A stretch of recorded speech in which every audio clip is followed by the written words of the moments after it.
National Weather Service in Little Rock has issued a severe thunderstorm warning for southwestern Lonoke County in central Arkansas, northeastern Grant County in central Arkansas, northwestern Jefferson County in southeastern Arkansas, east central Saline County in central Arkansas, southeastern Pulaski County in central Arkansas until 11:15 a.m.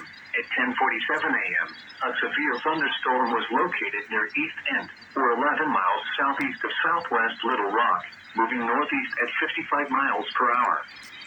Hazard, 60 miles per hour wind gusts. Source, radar indicated. Impact, expect damage to roofs, siding, and trees.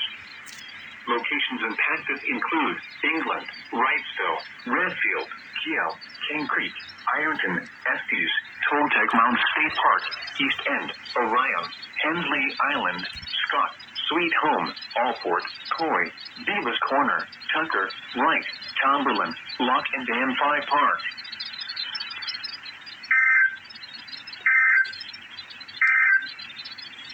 This is a special weather statement